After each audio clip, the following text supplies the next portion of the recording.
Dude, they say, Draymond's got a history, so do we. So we know how to bounce back. There you go. That's Stephen Curry right after the game, speaking to the Inside the NBA crew. The Golden State Warriors have made this a series, folks. It's now 2-1. The Warriors have never faced a 2-0 deficit. They faced quite a few 2-1 deficits. So they're now back in familiar territory. A huge win for the defending world champions. We're going to break it down next. This is Locked On Warriors. You are Locked On Warriors, your daily Golden State Warriors podcast. Part of the Locked On Podcast Network, your team every day.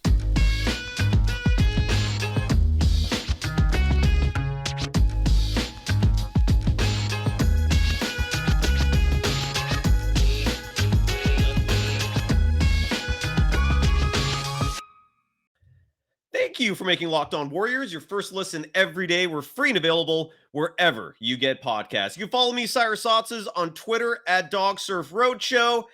What a victory for the defending world champions. Talk about a well-needed, a desperately needed win. A lot of reasons why the Warriors came victorious. Before we start, and they got a gnat in front of me, get away. I want to say happy birthday to Rocco Thompson. That is Klay Thompson's dog. 420 is Rocco's birthday. Happy 11th birthday, Rocco. What a birthday present for Klay this was tonight. What a birthday present, from Klay to his puppy, because Klay's going home happy tonight. It's going to be a good time. Snuggle fest with Rocco. So happy birthday, Rocco. Happy 420 for all you degenerates out there. I'm right there with you, folks. This was a huge victory for the Golden State Warriors. 114-97, the final. I guess what we have to look at is why, what changed between tonight when the Warriors, didn't have Draymond Green, they didn't have Gary Payton II, which was a very late announcement. We don't know what the illness is. We don't know what the specific reason is that would keep Gary Payton II, someone who has a high tolerance for pain, a high threshold for pain.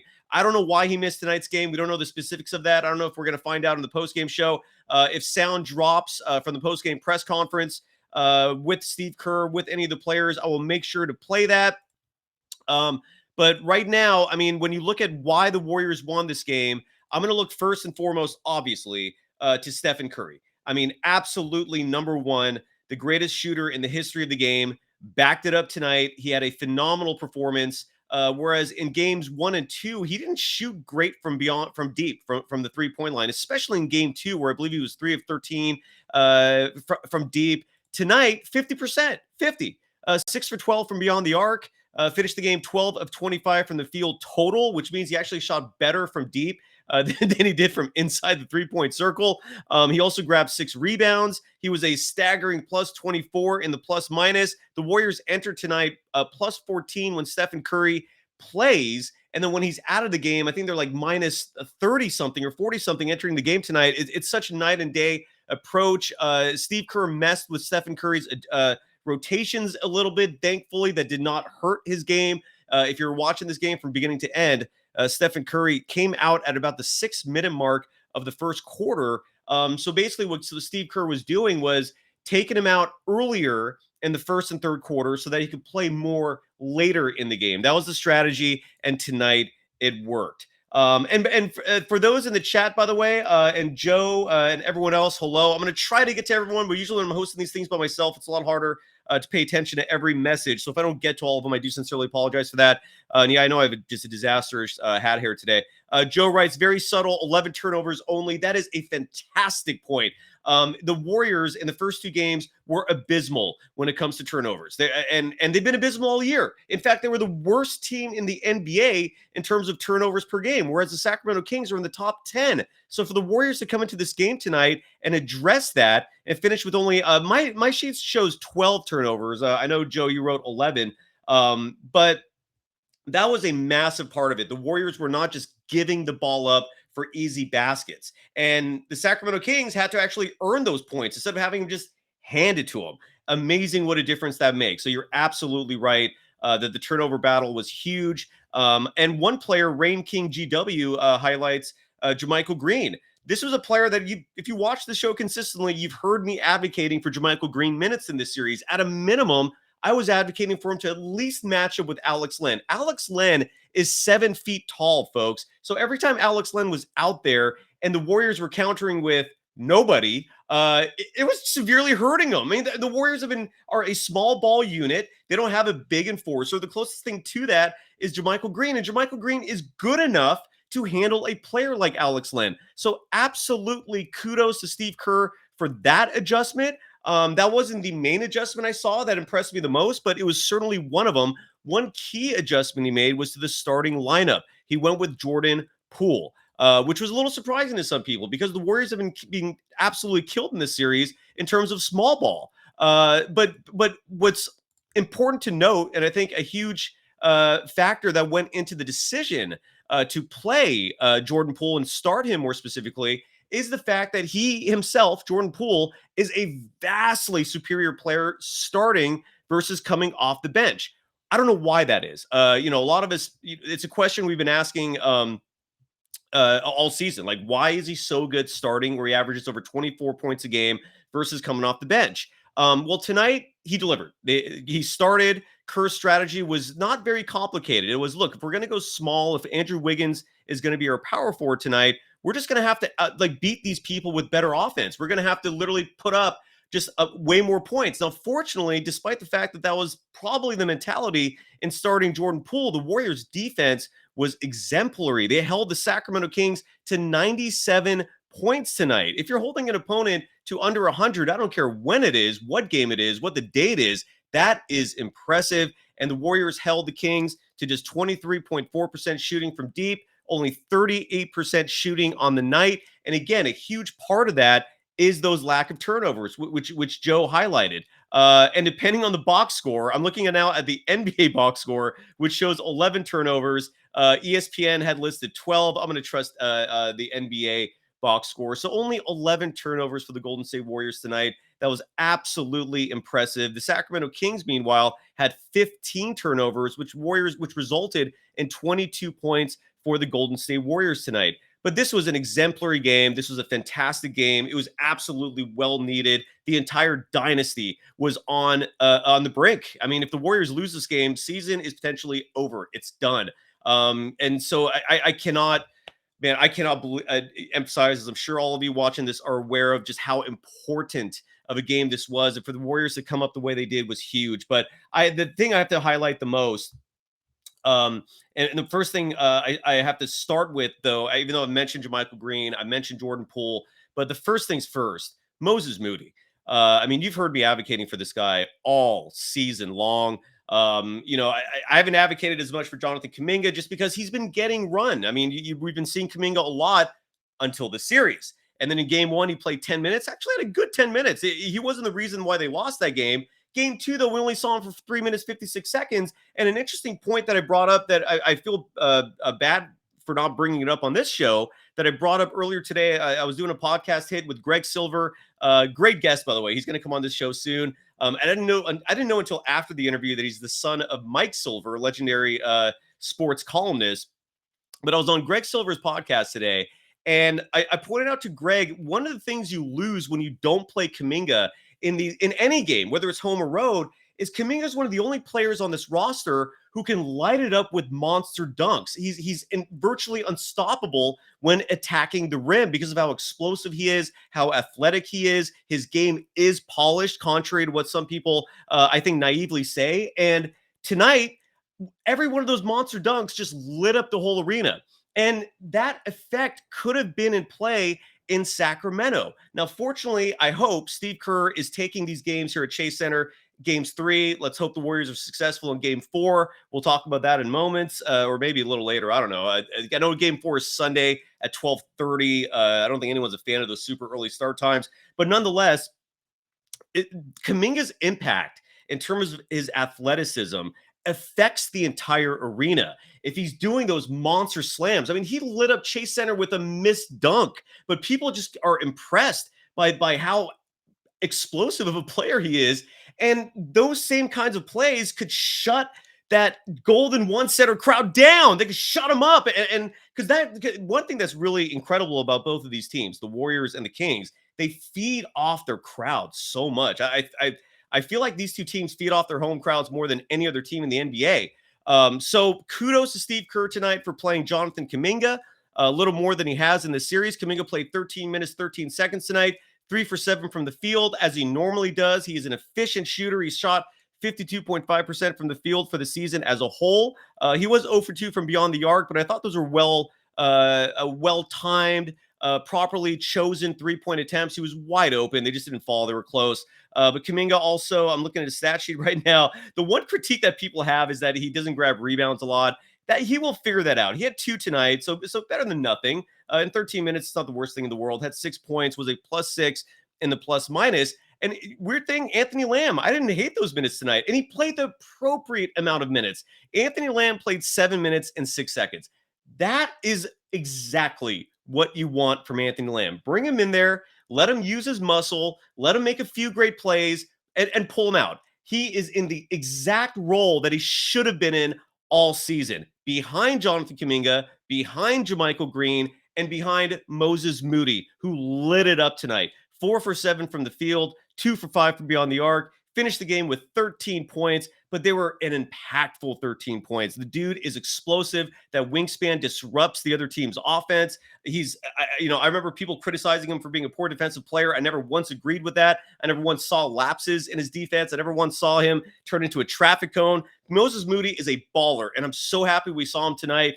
And let's hope all the positives that we saw from tonight translate into game 4, because that is still a must win. You do not want the Warriors falling behind 3-1, needing to win 2 road games in Sacramento. Forget about it. So game 4 still remains a must win for the Golden State Warriors. But the good news is they won tonight without Draymond Green and without Gary Payton II, a huge win. And when we come back, I'm going to see if any sound is available yet that I could play, either from Steve Kerr or from any of the players. At the start of the show, if you jumped in just a little late for the live crowd, I played a sounder from Steph and Curry, which was absolutely awesome. It was very brief. I can't play sound from inside the NBA on TNT because TNT flags everything I play of theirs on YouTube. So unfortunately, that is not an option. But nonetheless, the Warriors come out victorious. They're now just down 2-1 in this series. They win by a handily by a healthy margin. I don't know what I'm trying to say here. 114-97 was the final score. First, got to give some love here real quick. Who is my sponsor today? I believe it is Nissan. Oh, I love this. All right, let's get the graphic for Nissan here. And this stuff is a lot harder when I'm by myself. All right, and more specifically, the Nissan Aria. So Nissan's most electric player of the week, I'm going to go with Moses Moody. What he did tonight was a game-changing performance for the simple reason that the Warriors desperately needed help off the bench. They were just getting slaughtered in Sacramento in terms of a lack of bench production. I'm going to give some love to Dante DiVincenzo as well, just because he had a phenomenal performance himself. We just saw the energy from the Warriors that was just completely lacking in games 1 and 2. The Warriors now own the point differential in this series, by the way. I'm doing a Nissan read here. I should get back to that. So Moses Moody is Nissan's most electric player of the week. And it's brought to you again by the all-new, all-electric 2023 Nissan Aria. And what Moody did tonight, cannot thank him enough for practically saving the Warriors season. I know it wasn't just him, but what a fantastic performance. He was electric. He was brilliantly fierce. He was fiercely elegant, stunningly powerful, elegantly powerful. In the same way that Moses Moody was all those things, so is the 2023 Nissan Aria. It packs pin you to your seat power and premium intelligence all in one electric vehicle, the all-new, all-electric 2023 Nissan Aria, the electric vehicle for people who love to drive. Shop now at nissanusa.com.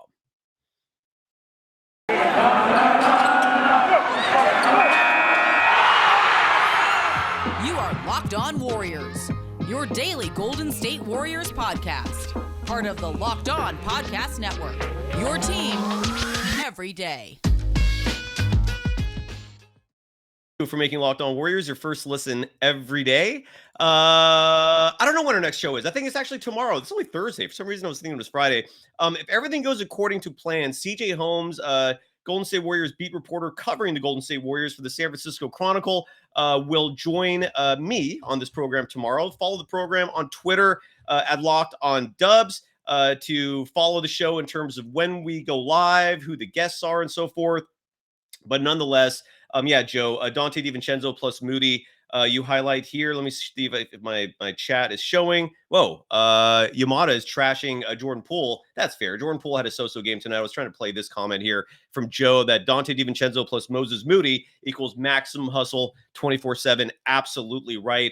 Dante DiVincenzo tonight was given a much larger run that he did in game 2. In game 2, he played 12 minutes and change. Tonight, played just shy of 27 minutes, was 2 for 8 from the field, 1 for 5 from 3. The shooting numbers weren't great. It was more his defense and his energy and his hustle. There was one particular play that really stood out to me. It was an out-of-bounds play where it looked like it was going to be out of bounds on the Warriors, but Dante DiVincenzo saves the ball, throws it off Herter's leg, and it became Warriors ball. That was just one of many plays from Dante DiVincenzo that just lit up Chase Center. The energy in San Francisco tonight was awesome.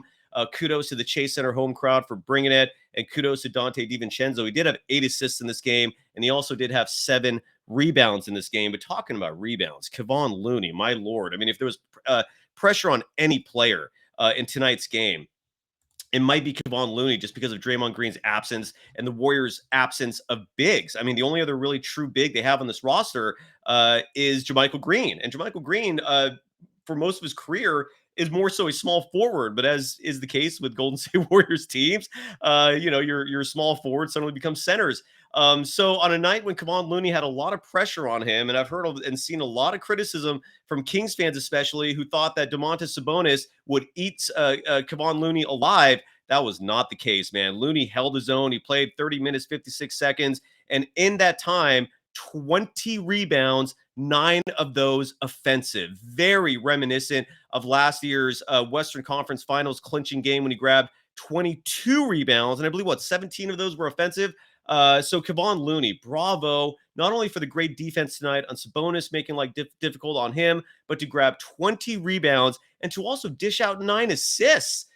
Just staggering. The Warriors, in a lot of ways, reverted from the offensive system they've been running in games 1 and 2, where they're just heaving threes without any thought about running an actual play, which sounds weird that I'm saying that, given that the Warriors did have 50 3-point attempts, but they also had 100 field goal attempts. They outshot the Sacramento Kings by 8. So they had 8 more field goal attempts, and they also had 3 more 3-point attempts, which means they had 11 more shot attempts in this game tonight. That's huge. And a lot of that came from rebounding, especially Kevon Looney. The Warriors won the offensive rebounding battle tonight, 18-13. They out-rebounded the Sacramento Kings total 59-53. So bravo to Kevon Looney and to the hustle from the Golden State Warriors in taking care of this. Foul Sharpton, you're damn right. Happy 420 once again. I haven't celebrated yet. Here's the thing. I can't celebrate for this show. If I do it, I just lose the focus that I need. So I've not celebrated, but here in California, where it is perfectly legal for recreational purposes or otherwise, yes, that celebration will come at some point. But some people are bashing Jordan Poole. I know he had a bad shooting night, but he also had some really big plays. And here's one thing that for those of you that really hate on Jordan Poole and are really critical of him, here's what he does that not a lot of other players on the Warriors does, and that is he attacks the rim. He will go inside the paint. He'll try to put a shot up with defenders hounding him, and he draws fouls as a result of that. He led the team tonight in free throw attempts with 8. He made 7 of those. Stephen Curry did have 3 trips to the free throw line, which is a huge relief. He was a perfect 6 for 6. But while Jordan Poole, he didn't have a great shooting night, certainly from beyond the arc. He was 1 for 7, the same as Andrew Wiggins in game 1. Didn't have a particularly great shooting night total from the field. He was 4 of 13, although if you take that 1 for 7 from 3 out. He was actually 3 of 6. So he shot 50% from the field when they weren't 3-point attempts. If my math is correct, I think it is. So it wasn't really that bad of a night from him. I don't really understand why people are actually hating on him. He only had 1 turnover. He was a plus 13 in the plus minus. But again, what he brings to the table, he also had that one really clutch offensive rebound where if you watch the game closely, I think you'll know what I'm talking about. But Jordan Poole, again, he attacks the paint. He draws defenders inside. And I think as he gets older, he's only 23, he's going to learn to utilize that skill set more and set up his teammates. That's the part of his offensive game that he has not really figured out yet. So for the people that are hating on on Jordan Poole, tonight, I don't know if tonight's a night. Yeah, he was 1 for 7 from 3. But again, he did score his total stat line. He had 16 points in 27 minutes of play. He did grab 5 rebounds as well at 4 assists, but the hustle was there. The energy was there. And let's not forget, again, he was the 6th man on a world championship team. So while I totally understand a lot of the criticism this year, especially from his defense, I don't know if tonight's the night to do some Jordan Poole bashing. Why don't we play some sound from Steve Kerr talking about the fact that the Warriors were exemplary when it comes to turnovers tonight.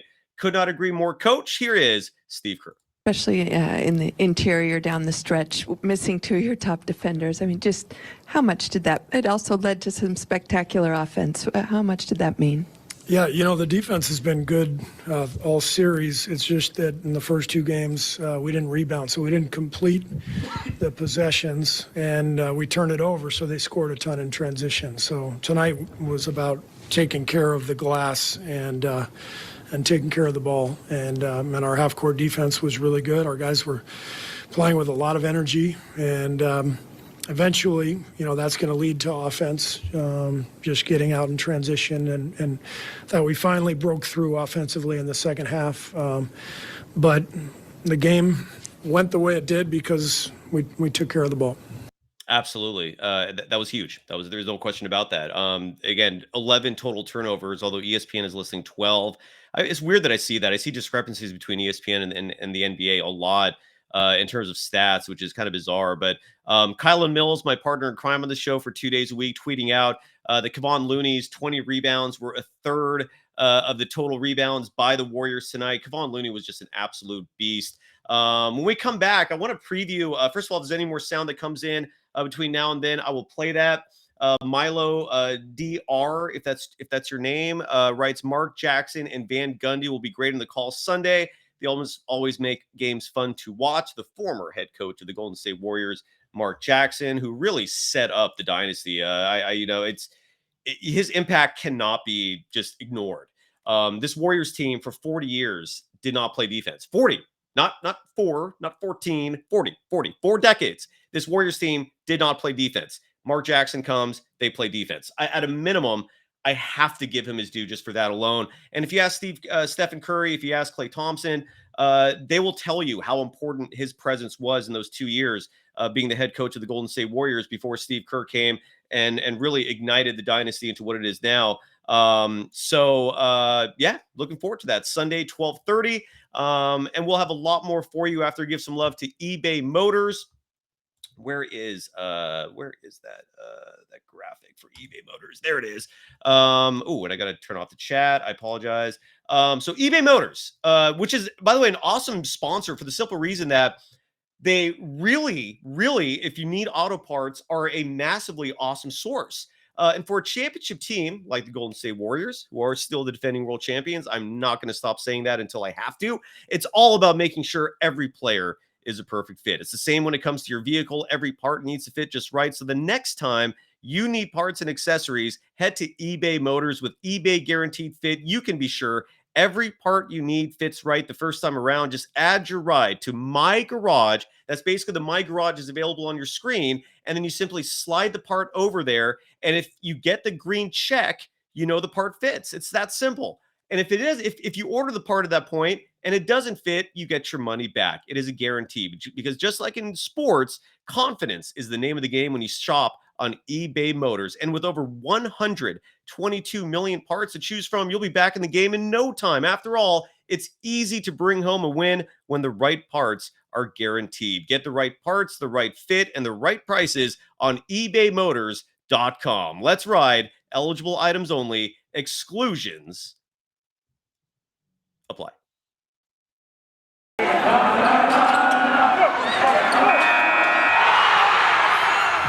are Locked On Warriors, your daily Golden State Warriors podcast. Part of the Locked On Podcast Network, your team every day. Thank you for making Locked On Warriors your first listen every day. We're free and available wherever you get podcasts. And again, CJ Holmes of the San Francisco Chronicle should be joining me tomorrow. And then obviously on Sunday, we'll have a show immediately after Game 4 between the Warriors and the Kings, and what has become a thriller of a series now. It's a whole new series. I will say this. I will absolutely say this. This series has changed from this one game, because think about the confidence that the Warriors now have, right? They've beaten the same Kings team that, first of all, and this needs to be noted, the Warriors were not blown out in games 1 and 2. Game 1 was 126-123. So they lost that game by what? 3 points total. Game 2, if I'm not mistaken, they lost by 8 points. I lost for my memory banks. I lost a memory of what the score is of that game. I'm looking up right now. 114-106. Yeah, so they lost by 8 points. Both those games, but that was close. I mean, the Warriors were, I think, within one with like 3 minutes of play. That was a close game. You come home and you blow this same team out without Draymond, without Gary Payton II. You're putting your trust in the two young players in Moses Moody and Jonathan Kuminga that Kerr just doesn't trust. I hope he trusts them now. I hope he showed you, Steve Coach, that they can play. So the confidence that the Warriors are going to have going into Game 4 is going to be huge. You now know you can thump these guys if you want to. All you have to do is play smart, meaning don't turn the damn ball over, because that's been largely what's been killing the Golden State Warriors. To put it in perspective for you, in Game 2, I'm looking at the box score right now just because I've forgotten. I'm trying to block out these games. 20 turnovers. They had 20 in Game 2. Tonight they had 11. So think about that. 9 more turnovers in Game 2 than Game 3. So all they have to do, maybe it's easier said than done. I don't think it is, because the Kings do have the worst defense in the NBA, and it finally showed tonight. Don't turn the damn ball over and put just a little more faith in those players on your bench, especially the young ones.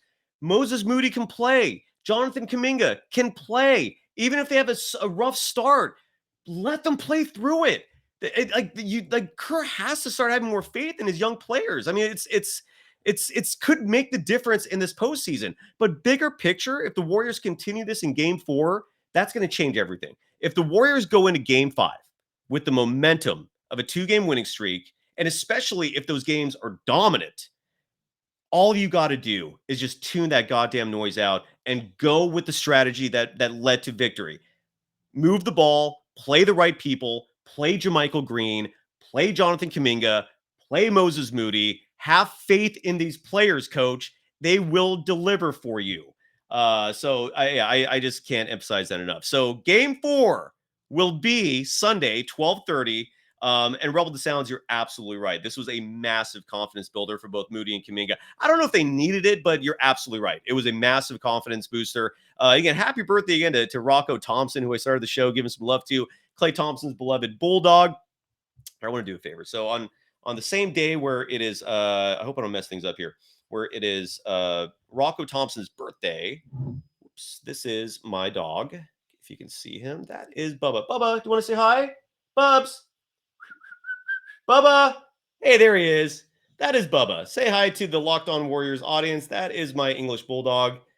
Bubba, the little furball, meatball chunkster that I rescued from Southern California and brought back up here. That is my baby. He turns 2 next month.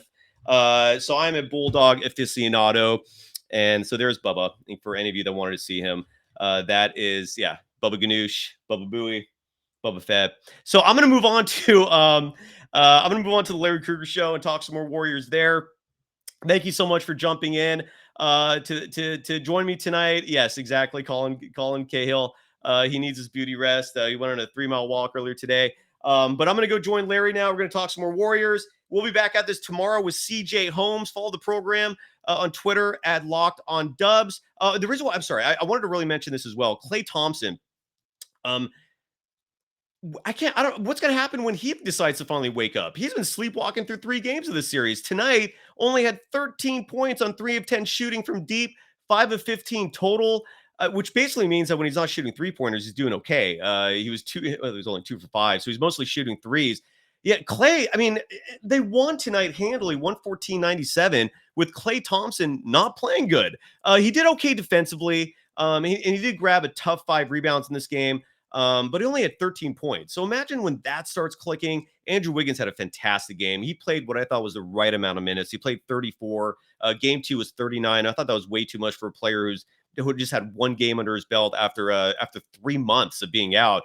But tonight, Andrew Wiggins in 34 minutes of play shot 50%, not just from the field, but also from 3. He was 3 for 6 from beyond the arc. Finished the game also with 7 rebounds on a night when he had a lot of weight on his shoulders as well, simply because he was the primary player filling in for Draymond Green as a starting power forward. But he scored 20 points. He handled Domantas Sabonis beautifully at times. And that's where Klay has to get some respect as well, because even though Klay is technically the shooting guard for this team, he was in there battling the interior a lot. And that may have affected his shot a little bit in terms of energy and not having enough. So yeah, once that gets going, I don't know what's going to happen. I don't know how you're going to stop this team, but faith is restored, at least from my perspective. So, and you're right. To Rain King GW, Klay with that block, you're right. And Richard Sarpong, he did compete.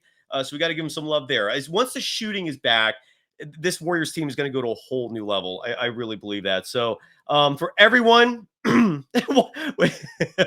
before we go, of course, there is a button pusher. I don't know him an apology for nothing. They should not be down to 0-2 in the series to begin with. So he did make good adjustments tonight. So kudos to Steve Kerr. I'll give him there, but no, I don't owe him an apology. Get out of here. Otherwise, kudos again to the Golden State Warriors. Great night, Dub Nation. Hope you Warriors fans are as happy as I am. It is pathetic and sad how my emotions run with this team, but nonetheless, thank you for the antidepressant. Needed it. So the Warriors are back in this series. Pivotal game 4, but they're getting Draymond Green back, and they might get Gary Payton II back. We'll see you tomorrow. CJ Holmes again joins me. I'm going over with my buddy Larry Krueger.